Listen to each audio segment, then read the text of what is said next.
Bismillahirrahmanirrahim. Assalamualaikum warahmatullahi wabarakatuh. Saya Wafika Sisa dari program studi 20 PGMI 1, perwakilan dari kelompok 3. Baik, pada kesempatan ini saya akan memaparkan terkait materi pertumbuhan dan perkembangan hewan. Baik, terlebih dahulu kita harus mengetahui pengertian dari pertumbuhan. Pertumbuhan adalah proses perubahan dan pertambahan ukuran akibat pembelahan dan pembesaran sel, yakni bersifat irreversibel dan tetap, dan kuantitatif atau dapat diukur.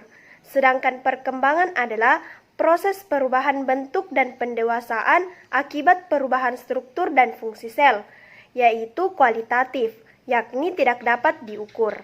Selanjutnya, pertumbuhan dan perkembangan hewan secara umum dibagi menjadi dua.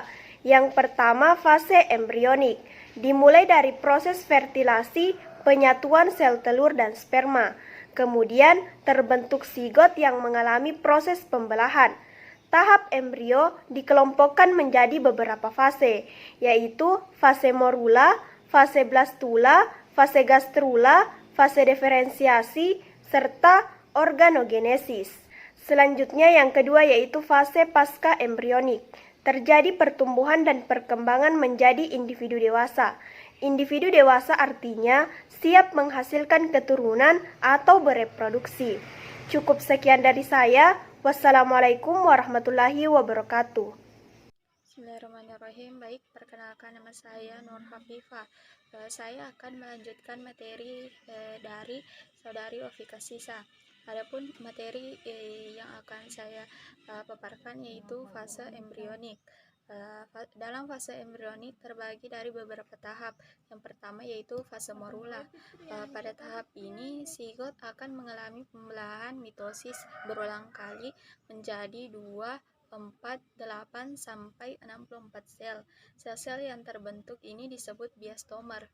Saat berjumlah 64, biastomer berkumpul dan membentuk pola sel yang tidak berongga seperti buah RBI dan dinamakan morula. Yang kedua yaitu fase blastula. Sel-sel morula terus membelah diri dan akhirnya membentuk suatu bola sel berongga yang berisi cairan dan kita kenal sebagai tahap blastula. Rongga dalam blastula dinamakan dengan blastosol, sedangkan tahap pembentukan blastula disebut blastulasi. Fase yang ketiga yaitu fase gastrula. Pada tahap ini ditandai dengan pelekukan tubuh yang semakin nyata dan timbul lapisan dinding tubuh, embrio serta rongga tubuh yang disebut dengan gastrosol. Proses ini disebut dengan gastrulasi. Lubang tempat pelekukan itu kelak akan menjadi anus yang disebut dengan blastopor. Pada tahap ini, embrio telah terbentuk dan menghasilkan 3 lapisan embrionik, yaitu ektoderm, mesosderm, dan endoderm. Kemudian, berdasarkan jumlah lapisan embrionya, hewan dikelompokkan menjadi 2, yaitu 1, hewan diploblastik, yaitu memiliki 2 lapisan embrional, yaitu ektoderm dan endoderm. Yang kedua yaitu hewan triploblastik, yaitu memiliki 3 lapisan embrional, yaitu ektoderm, endoderm, dan mesosderm. Sekian yang dapat saya sampaikan. Saya kembalikan kepada teman saya yang akan melanjutkannya. Assalamualaikum warahmatullahi wabarakatuh. Perkenalkan, nama saya Nur Hafifah dari kelompok 3. Baiklah, saya akan melanjutkan materi yaitu diferensiasi dan organogenesis. Tahap organogenesis merupakan proses pembentukan berbagai organ tubuh yang berkembang dari 3 lapisan gastrula. Yang pertama itu lapisan ektoderm. Lapisan ektoderm merupakan lapisan terluar. Ektoderm akan mengalami diferensiasi menjadi epidermis, rambut, kelenjar minyak, kelenjar keringat, emel gigi, sistem saraf, dan sistem reseptor. Yang kedua itu lapisan mesoderm. Lapisan mesoderm berada pada lapisan tengah. Mesoderm akan mengalami diferensiasi menjadi tulang, jaringan ikat, otot, sistem saraf, sistem peredaran darah, sistem ekskresi misalnya ductus deferens, dan sistem reproduksi. Yang ketiga itu lapisan endoderms. Lapisan ini adalah lapisan terdalam. Endoderms akan mengalami diferensiasi menjadi jaringan epitel, pencernaan, pernafasan, pankreas dan hati, serta kelenjar gondok. Kemudian materi selanjutnya yaitu fase pasca embrionik. Fase pasca embrionik dimulai sejak hewan lahir atau menetas pada fase ini kecepatan pertumbuhan dan perkembangan setiap anggota tubuh tidak sama. Pertumbuhan ini juga tidak berlangsung terus-menerus, bisa berhenti setelah mencapai dewasa. Sementara itu, perkembangan dimulai ketika alat-alat kelamin sudah mampu memproduksi sel kelamin atau gamet. Sekian, wabillahi taufiq wal hidayah. Wassalamualaikum warahmatullahi wabarakatuh. Bismillahirrahmanirrahim. Assalamualaikum warahmatullahi wabarakatuh. Di sini saya akan melanjutkan pemaparan materi dari Saudari Nurul Faisyah. Di sini saya akan membahas materi lanjutan mengenai regenerasi serta metamorfosis. Jadi regenerasi ini adalah proses perbaikan tubuh yang luka atau yang sudah rusak. Tubuh pada hewan yang sudah mengalami luka atau rusak kemudian menjadi baru. Proses ini ditentukan oleh sel-sel batang dalam tubuh hewan yang belum mengalami diferensiasi. Pada organisme yang berkembang baik secara aseksual, regenerasi berarti juga sebagai proses reproduksi atau berkembang biak. Contohnya pada cacing pipih. Cacing pipih memiliki kemampuan regenerasi yang sangat tinggi. Kemudian metamorfosis. Apa sih metamorfosis itu? Metamorfosis adalah perubahan ukuran atau bentuk dan bagian-bagian tubuh hewan dari suatu stadium ke stadium berikutnya.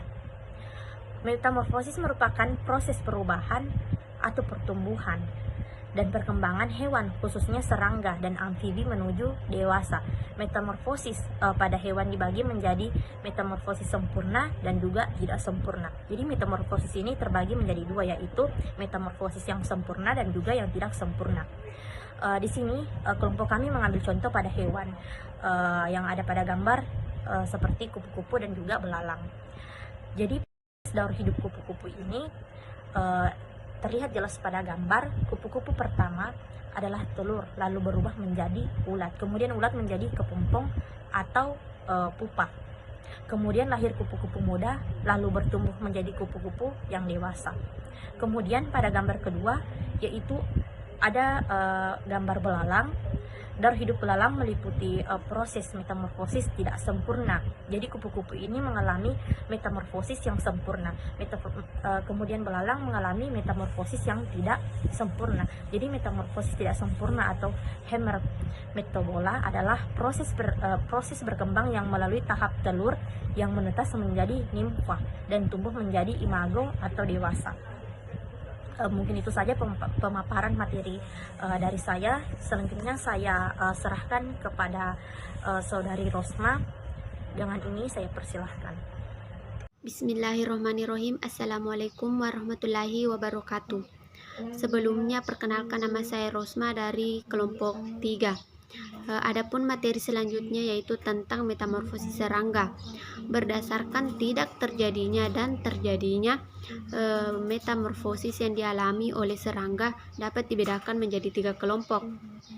Yang pertama, ametabola. Ametabola merupakan organisme yang tidak mengalami metamorfosis. Stadium yang dimiliki adalah stadium telur dan imago atau dewasa. Contohnya, kutu buku yang bertelur kemudian berkembang menjadi dewasa tanpa melakukan metamorfosis. Yang kedua, ametabola. Holometabola. Holometabola merupakan organisme yang mengalami metamorfosis sempurna. Stadium yang dimiliki adalah stadium telur, larva atau ulat, pupa atau kepompong, dan imago atau dewasa. Contoh hewan pada kelompok ini adalah kupu-kupu. Ada yang ketiga, helimetabola. merupakan organisme yang mengalami metamorfosis tidak sempurna. Stadium yang dimiliki adalah stadium telur, larva, semi-imago, dan imago atau dewasa. Hewan pada kelompok ini adalah kumbang. Selanjutnya yaitu metamorfosis katak. Pada tahap metamorfosis katak pada umumnya dibedakan menjadi 3 stadium. Yang pertama stadium premetamorfosis, prometamorfosis, dan metamorfosis klimaks. Pada stadium premetamorfosis, telur dibuahi kemudian berkembang menjadi berudu atau kecebong. Yang berudu atau kecebong. Yang berudu mulai bertambah ukuran dan sedikit mengalami pertumbuhan pada stadium prometamorfosis. Kaki bagian belakang mulai muncul dan mengalami pertumbuhan secara lambat pada stadium metamorfosis klimaks. Mungkin hanya itu, lebih dan kurangnya mohon dimaafkan. Wassalamualaikum warahmatullahi wabarakatuh. Saya kembalikan kepada moderator.